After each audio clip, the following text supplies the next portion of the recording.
मैंने जिस घर में जन्म लिया उस घर में पैसा इफरात में था। यहां वहां जहां देखो हर कहीं पैसा नजर आता था।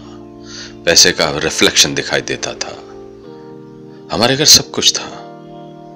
जो भी कुछ इस आसमान के नीचे और धरती के ऊपर है वो सब हमारे घर था।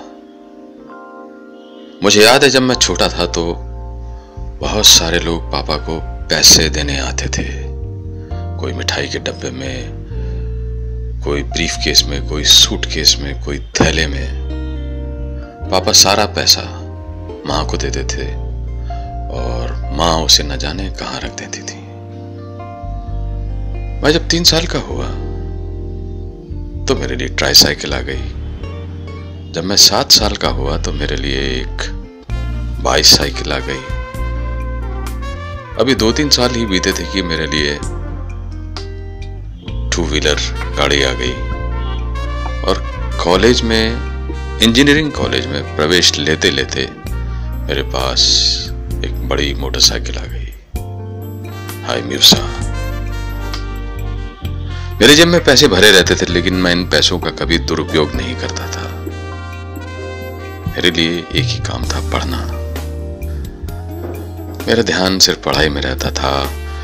मैं सबसे शराफत से मिलता था। एक अमीर होने के नाते का गुरूर मेरे अंदर नहीं आया था। और यही हुआ कि आखिरी साल के पहले ही मुझे एक अपॉइंटमेंट लेटर मिल गया जिसमें मुझे बेंगलुरु ज्वाइन करना था कोर्स खत्म होने के बाद। मैं जब बेंगलुरु ज्वाइन करने के लिए घर से निकलने वाला था तो मेरे पापा ने मुझसे कहा था, बरखुरदार, तुम वहां जाके 5 स्टार होटल में रहोगे और तुम्हें वहां तुम्हारी गाड़ी भेज रहा हूं और कुछ कहने की जरूरत नहीं है। मैं बेंगलुरु पहुंच गया और मैं अपने 5 स्टार होटल में रहने लगा। 1 महीने या 1.5 महीने ही बीता था कि फिर मेरे पापा का फोन आया, बरखुरदार, तुम्हारा फ्लैट पूरी तरह से बनकर तैयार है, फुल्ली फर्निश्ड। हर कुछ है उस घर में जिसकी तुम कल्पना कर सकते हो। मैंने कहा, पापा, मेरे लिए तो सबसे अच्छा ये रहेगा कि आप दोनों बेंगलुरु आ जाएं और इस घर में रहने लगें। मेरी बात काम कर गई और मेरे माता पिता मेरे साथ आकर बेंगलुरु रहने लगे। दिन अच्छे से गुजर रहे थे, सब कुछ बढ़िया था। फिर एक दिन मेरे लिए फिर एक ऑफर लेटर आया। इस बार ये फ्रांस का था। मुझे फ्रांस में वहां की कंपनी वाले 3रे नंबर का ओहदा दे रहे थे। वो घर मैंने आके पापा को बताया कि मुझे फ्रांस के लिए ऑफर मिला है, मुझे जाना है और मेरे कुछ कागजात घर में रखे हुए हैं जो उन लोगों ने मांगे हैं। पापा ने कहा, ठीक है। मैं प्लेन से भोपाल आ गया। अब आप लोगों को लग रहा होगा कि ये कैसी कहानी है। ना इसमें टर्न है, ना ट्विस्ट है, ना यू टर्न है, ना अप्स है, ना डाउन्स है, ना स्लीपी बाउंस है, ना स्टीपी बाउंस है, कुछ भी नहीं है। फिर ये कैसी कहानी है? सब कुछ गुडी गुडी हो रहा है। हाँ, सब कुछ गुडी गुडी हो रहा है, लेकिन कहानी में टर्न इंटरवल के बाद आता है।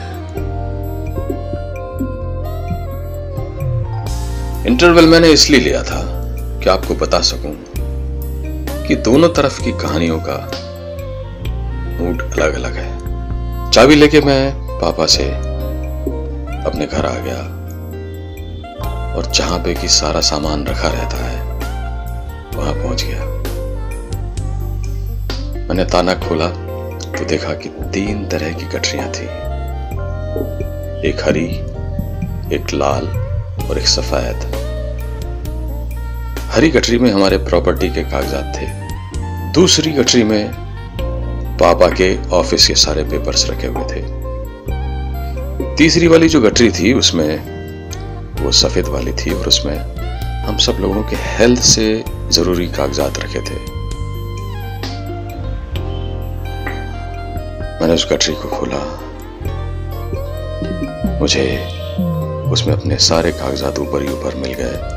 मैंने उनको करीने से सजाकर अपने बैग में रख लिया। थोड़ी देर लेट गया मैं। सोने का मूड भी हो रहा था लेकिन नींद भी नहीं आ रही थी, तो मैं उठ बैठा और यूं ही मन किया कि मैं दूसरे और पेपर्स देखूं। Just an anxiety. मैंने गठरी दोबारा खोली और उसमें से एक एक करके पेपर देखने लगा। हेल्थ पेपर्स, मेरी माँ के ऑपरेशन का, मेरे पापा के एंजियोग्राफी का, मेरे पापा की फ्रैक्चर का, सारी रिपोर्टें रखी हुई थी उसमें। फिर मेरी नजर 2 लिफाफों में पड़ी। पीले रंग के लिफाफे थे। उस जमाने में पीले लिफाफे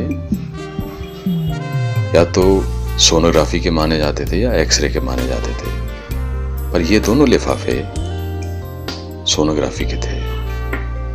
दोनों के ऊपर लिखा हुआ था विमला देवी। एक में 1963 लिखा हुआ था, एक में 1965 लिखा हुआ था। मैंने एंजाइटी के तौर पर उन्हें खोला तो दोनों फिल्म्स पर मुझे अजीब से अक्षरों में कुछ लिखा दिखाई दिया। एक में लिखा हुआ था, बल्कि बना हुआ था, 2 फ्लैग्स 4.5, और उसी के साथ रखी हुई दूसरी फिल्म में लिखा हुआ था यू स्पेंट। दूसरा लिफाफा खोला तो उसमें सन 65 का जिक्र था और उसमें भी 2 झंडे बने हुए थे, 2 फ्लैग्स, और लिखा था 4.0। उसके साथ एक फिल्म लगी हुई थी जिसमें लिखा हुआ था यू स्पेंट। मैंने बड़ी कैजुअली लिया इस चीज को और वहीं लेट गया मैं जैसे ही लेटे रहने यानी जागने और सोने की बीच की मुद्रा में था। एक तरह का ट्वाइलाइट जोन होता है। मेरी आंख खुल गई।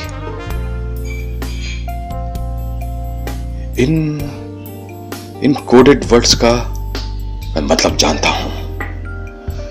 मेरे दिमाग में एकदम से आया 2 फ्लैग्स नहीं है, ये फीमेल फीटस है और 4.5 मंथ की एज का है। ये दूसरा फ्लैग नहीं है, ये है फीमेल फीटस 4.50 एज का, महीने का, और दोनों के साथ यू स्पेंट लिखा हुआ है। इसका मतलब है यूटेरस खाली कर दिया गया। यानी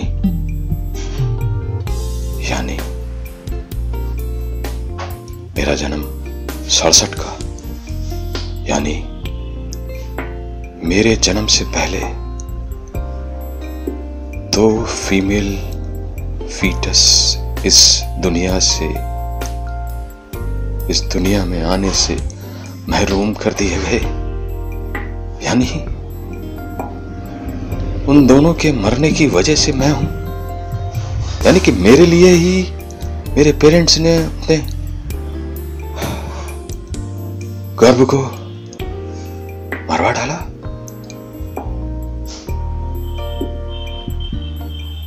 मैं एकदम से घबरा गया। मुझसे उठते नहीं बन रहा था। मुझे सब समझ में आ गया। Female foetus 4.5, female foetus 4.0, uterus spent, खाली कर दिया गया। यानी मेरी 2 बड़ी बहनें थीं, यानी मेरी 2 दीदियां थीं, यानी मेरा अस्तित्व उनके एक एक खून के कतरे का गुलाम था। यानी मेरे पैसे का साम्राज्य उनकी चिताओं पर खड़ा था। यानी मेरा राजमहल उनकी कब्रों के ऊपर बना था। नहीं भगवान, हे ईश्वर, ये कैसे दलदल भरे नरक में मुझे भेज दिया गया आपने। मुझे अचानक ऐसा लगने लगा जैसे मेरा शरीर लिजलिजा होने लगा है। मुझे अचानक ऐसा लगने लगा जैसे मेरे शरीर पर सैकड़ों सांप लिपटे हुए और फन मार रहे हैं। मुझे ऐसा लगने लगा जैसे कि मेरे शरीर के अंदर, मेरी नसों के अंदर, मेरी रगों के अंदर कीड़े निकलने को आतुर हो रहे हैं बाहर मेरा शरीर फोड़कर। मुझे ऐसा लगने लगा जैसे किसी ने मुझे नंगा करके मेरे शरीर पर टट्टी पोत दी हो। हे ईश्वर, हे ईश्वर, ये कैसा ख्याल मुझे दिया आपने।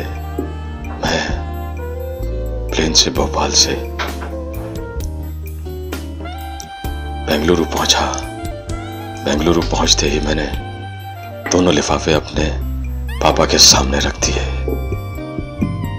मैंने उनसे यह भी नहीं पूछा कि ये क्या है, और उन्होंने भी इसका जवाब देना जरूरी नहीं समझा। उस दिन मैं ऑफिस गया और ऑफिस से वापस नहीं लौटा। 3-4 दिन मैंने ऐसे ही गुजार दिए। 5वें-6वें दिन घर जब मैं आया तो मैंने अपने पापा से कहा, मेरे फ्रांस जाने का सारी क्रियाएं पूरी हो चुकी हैं। आप लोग भोपाल जाएं, वही आपके लिए बेहतर होगा। मेरे पापा और मम्मा 7-8 दिन के बाद भोपाल चले गए। मैं भी 1 महीने के बाद फ्रांस चला गया। फ्रांस में मुझे सब कुछ मिला। एक बहुत अच्छी नौकरी, बहुत पैसा, बहुत शोहरत, और एक हिंदी बोलने वाली फ्रेंच लड़की जिससे मैंने शादी कर ली। वहीं पर हमारे 2 बच्चे हुए, एक लड़का एक लड़की। लेकिन कभी भी मेरे मन से वो ख्याल नहीं गया कि मेरी 2 बड़ी बहनें थी, मेरी 2 दीदियां थी। 6-7 साल के बाद हम भोपाल आने की कोशिश करने लगे। मेरी कंपनी वालों ने कहा, मैं भोपाल आ गया। मैं गुमसुम रहता था। मेरी पत्नी और मेरे बच्चों ने मुझे मिलकर कहा कि पापा ऐसे तो ठीक नहीं है, हम ऐसा करते हैं। उनका जन्मदिन मनाना शुरू करते हैं। एक अच्छा आइडिया था। मैंने उन लोगों को भी सब कुछ बता दिया था। पहली साल हमने जन्मदिन मनाया तो रोते सोते। मुझे भी लगा ये कैसा जन्मदिन है, और मेरी पत्नी और मेरे बच्चों को भी लगा कि ये कैसा जन्मदिन है। सब रोते रहा। फिर हम लोगों ने तरीका बदला। अब हम केक भी काटते थे, और मेरे साथ 6 लोग होते थे। मैं, मेरी पत्नी, मेरे दोनों बच्चे, मेरी 2 बड़ी बहनें, जो मुझे लगता था मेरे आसपास ही हैं। हम केक काटकर खुशी खुशी घर आते थे, रोते कभी नहीं थे। और सबसे पहले मैं अपनी 2 बहनों की फोटोज पर माला चढ़ाता था। आप लोग देखना चाहेंगे? आप लोग देखना चाहेंगे मेरी दोनों बहनें कैसी दिखती हैं? देखिए, देखिए उन्हें, देखिए उन्हें। ये वो है जिनका अस्तित्व नहीं है मगर फिर भी अस्तित्व है मेरे अंदर। मेरे रगों के साथ उनका खून दौड़ रहा है।